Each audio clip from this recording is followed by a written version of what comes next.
Hello, everyone. Today, our team is presenting our analysis of U.S. housing affordability from 2010 to 2018. Our goal is to understand where housing costs are rising fastest compared to household income and what that means for policymakers, investors, and households. Our project looks at which states saw the biggest drop in housing affordability from 2010 to 2018, and how rising home prices compared to income levels contributed to that change. We focused on this because home prices have grown much faster than wages in many states. Knowing where that gap is widest helps policymakers, investors, and households make better decisions. To analyze this, we combine Zillow home value data with census income data to calculate a price to income ratio over time. Early results show affordability declining nationwide, especially in Hawaii, California, Oregon, and Washington. This slide gives a quick background on why affordability matters. Housing has become harder to afford because prices have risen faster than incomes. Here are the key terms. Housing affordability. Can the typical household realistically buy a home? Median home value, the middle home price from Zillow.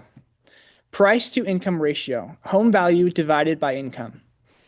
Higher ratios mean homes are less affordable. These concepts set up the analysis we'll look up at next. Okay, so this slide explains where our data came from and how we integrated it. We used two main data sets, Zillow's ZHVI home value time series, which provides smooth, seasonal adjusted, typical home prices for every state, as well as the Census Bureau's median household income table, which gives annual income values for each state. Together, these data sets allow us to compare how home prices and incomes changed over time. To evaluate affordability, we calculated the nominal affordability ratio, Zillow's home value divided by census income, for each state in each year. We then measured how this ratio changed over time to identify which states experienced the fastest decline in affordability. There were some data challenges, of course. The census data required cleaning because it includes multi-layer headers and non-state entries, so we had to isolate the correct income fields. Also, our timeline is capped at 2018 because the income data set only provides state level values up to that year. I looked for a long time to find anything that goes past 2018 and couldn't find anything that I thought was reliable. Our final analysis includes all 50 states plus DC covering 2000 to 2018, giving us 1,200 annual observations. This data set provides a strong foundation for evaluating long-term affordability trends across the country. During our extrapolated data analysis, we can see clearly into the chart to the top right, the national affordability has steadily worsened over time. As we can see from 2000 to about 2007, during that housing market, the housing boom, and then we can see that housing bubble pop in 2008 down to about 2012. As we hit 2012, we can see that sharp incline in housing from 2012 to 2018. We wanted to do a deeper and further analysis into what states are becoming more inaffordable. And through our deeper analysis, we found that Hawaii, California, Alaska, Colorado, Florida, and a few others, Eastern Coast states have become increasingly inaffordable. So we wanted to go a little bit more deeper and to see this analysis on a broad scale. To the bottom right, we see the change in affordability ratios by state over the last 20 years.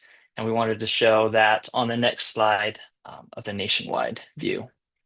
So to the top right, top right and the bottom left, we can see the affordability ratios in 2010, and we can see the affordability ratios in 2018. As we can see that there's a sharp decline in those eastern and western states, as well as a steady affordability in those centralized states. In the charts, the lighter green demonstrates more affordability, and as we go up in color to white, to darker green, and also to red, that means more inaffordability. And as I just mentioned earlier, the closer you are to the coastals, like California, Oregon, Washington, New York, Massachusetts, DC, Alaska, and Hawaii, then affordability goes up. Awesome. So for our first model here, we wanted to see how much income people would need based on what homes cost in each state. So we ran a simple linear regression with income as the outcome and home value as a predictor. The equation shows that for every $100,000 increase in home value, the required income goes up by about $8,300. So basically, as home prices rise, households have to earn a lot more just to keep up. And this model fit really well with a R squared value around 0.37. It helped us understand the income pressure created by rising home values and gave us kind of a baseline for why affordability is shifting in different states. And for our second model, if we hey look, so what we did in the second model is we looked directly at the affordability ratio, which is home value divided by income. Here, so we use both home value and income as predictors to see which one affects affordability more.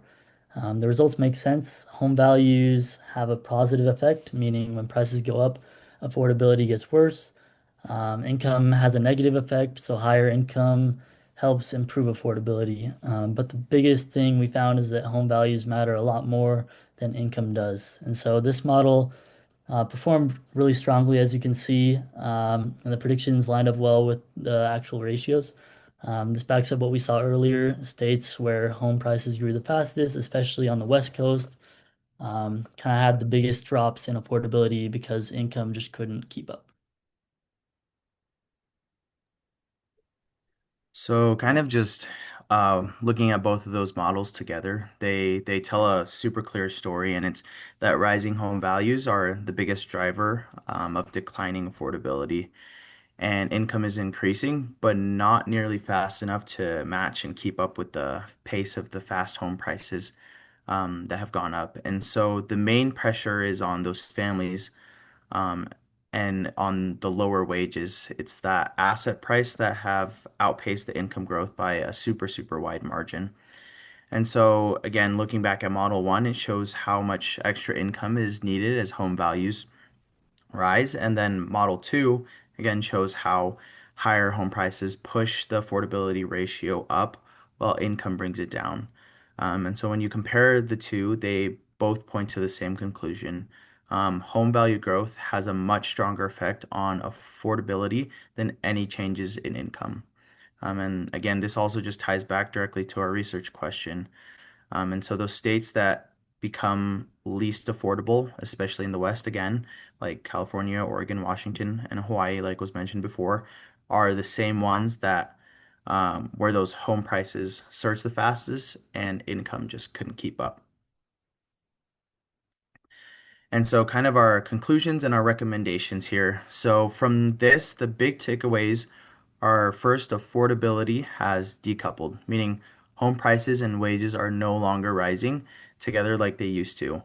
And second, the US is splitting into two different housing markets. So it's the coastal states with major affordability problems, and it's those central states or southern states where things are still much more manageable. And third, for every $100,000 increase in home value, households needs about $8,400 more in income to meet that growth, which is getting really hard for a lot of buyers to meet. And so for our recommendations, we would say policymakers need to shift toward a more supply strategy like zoning, reform, and increase housing density to slow down the rapid price growth, which we saw in the data. And for investors or households, the more stable markets in the South and Midwest offer better long-term affordability.